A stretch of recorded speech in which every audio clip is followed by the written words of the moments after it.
Bom, agora a gente fala de uma situação envolvendo o advogado Paulo Faria, ele que representa o ex-deputado Daniel Silveira e também o ex-assessor do Tribunal Superior Eleitoral, o Eduardo Talhaferro. Ele registrou um boletim de ocorrência para relatar ameaças e risco iminente desde o início do mês de novembro. Segundo o documento obtido pelo repórter Christian Costa, Faria afirmou ter recebido, desde o começo do mês, inúmeras ligações de números não identificados e observou veículos estranhos próximos à sua residência. Faria relacionou o episódio ao fato de atuar em processos que envolvem decisões do ministro Alexandre de Moraes.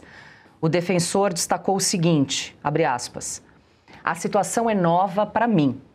Nos mais de 5 anos de atuação em processos no STF, nos casos Daniel Silveira e Flávia Magalhães, sempre fui incisivo e crítico das condutas de Moraes. Mas depois que assumi a defesa de Talhaferro, minha vida virou um inferno, pois estou sendo perseguido e me sentindo ameaçado. Comuniquei à Ordem dos Advogados do Brasil e registrei na polícia tais fatos. Se algo acontecer comigo, já sabem a quem investigar, fecho aspas, caute para Paulo Faria, ele que representa Daniel Silveira e também, no caso, Eduardo Talhaferro. E vale lembrar que um dos advogados do Talhaferro também desistiu, né? Deixou o caso porque também alegou ameaças, pressão, coação e agora, da mesma forma, o advogado Paulo Faria, eu conversei com o Christian Costa mais cedo, ele disse que está nos Estados Unidos, o advogado Paulo Faria, que ele considera não voltar para o Brasil diante dessa situação. E esse é o Estado de Direito forte que o ministro Gilmar Mendes estava propagandeando ontem?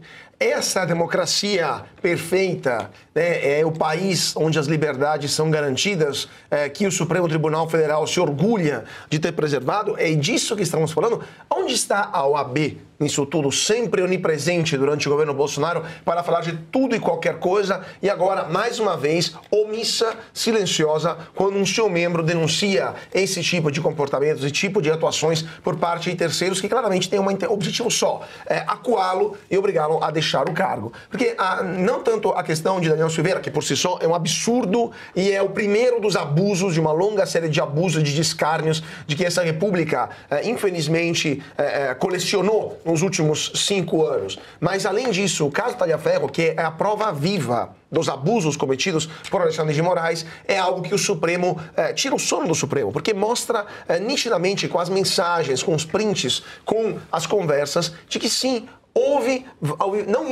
vários momentos em que o ministro Alexandre de Moraes atuou além das suas prerrogativas, violou as regras processuais, violou vários códigos, o civil, o Código Penal, violou até a Constituição, em nome do quê? Né? Então, é disso que estamos falando. Quando o Talhaferro demonstra as mensagens trocadas com membros do gabinete do ministro Moraes, quando ele mesmo confessa de ter atuado de forma ilegal, é óbvio que isso desmoraliza não apenas Moraes, mas toda a corte que está chancelando as suas decisões. E, portanto, o advogado de Talhaferro que está defendendo essa pessoa também deve ser, já que Talhaferro está na Itália e não pode ser alcançado com tanta facilidade, mesmo se o Supremo mandou criar uma Gestapo clandestina dentro da Embaixada Brasileira em Roma, agora temos o advogado aqui para ser intimidado. É um método mafioso, os mafiosos faziam isso, né? Se não matavam o advogado ou intimidavam, justamente para intimorir, para coibir pessoas que poderiam testemunhar contra os poderosos chefões. Ou iam atrás da mulher. Ou da mulher ou dos filhos, exatamente. Dos filhos. Diga, Augusto.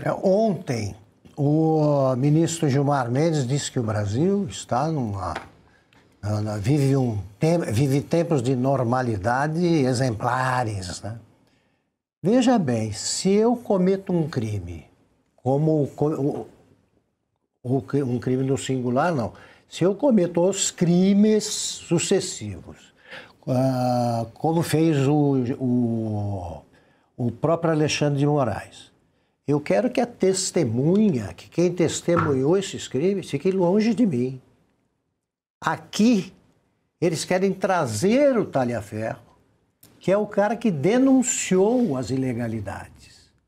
Então, olha até que ponto chega a sensação de condenado a perpétua impunidade dos ministros do Supremo. Eles se sentem tão seguros que eles trazem a testemunha para punir o homem que está denunciando o crime. Eles têm certeza de que controlam o Brasil. Eu também achava, durante o AI-5, que aquilo não ia acabar. Se passa essa sensação, né, depois da repetição de crimes impunes e do aumento da taxa de cinismo de quem está no poder, você fica desconfiado de que aquilo não vai acabar.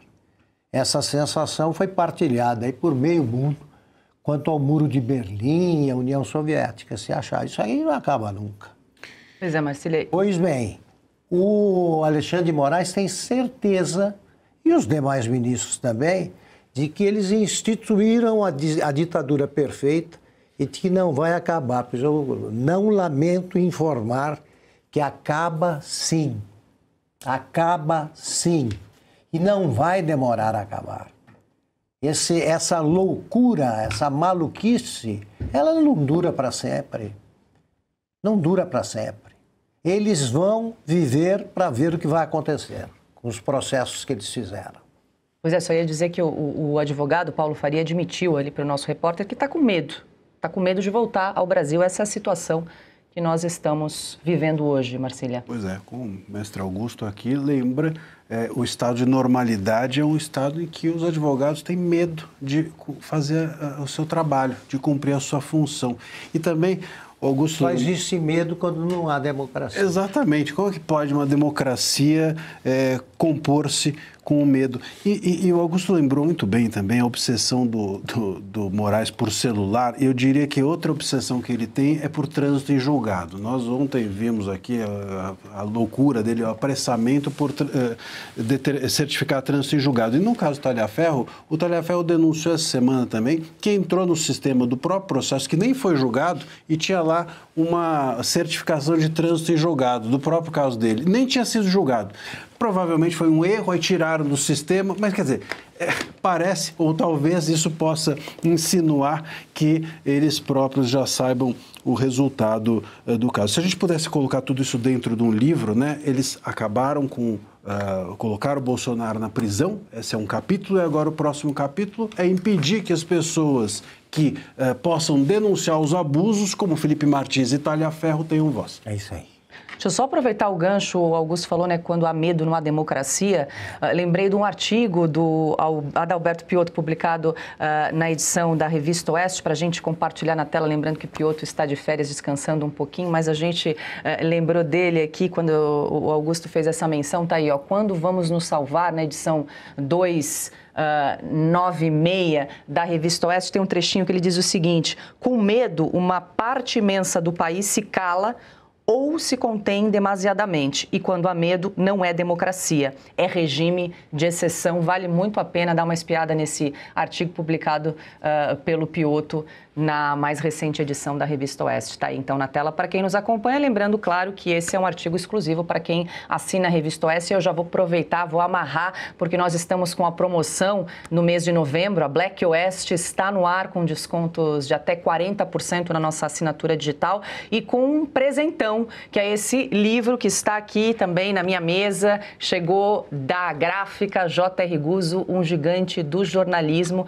Quem assinar a Revista Oeste por pelo menos um ano vai receber na sua casa este livro de presente.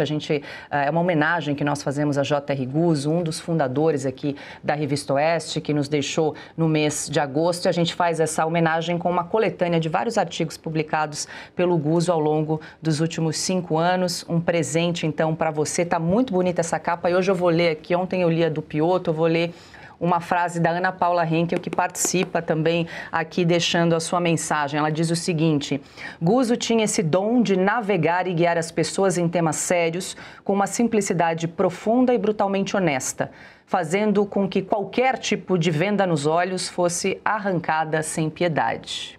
Está aqui contribuição da Ana também na contracapa deste livro, que você pode ter aí na sua casa. É só entrar em contato com a nossa equipe, está aqui todos os pontos de contato. Você pode apontar a câmera do seu celular para o QR Code que aparece aqui na tela. Também pode entrar em contato conosco pelo WhatsApp no 11 914 19 80 80 ou entrar no site revistaoeste.com/cine para mais informações.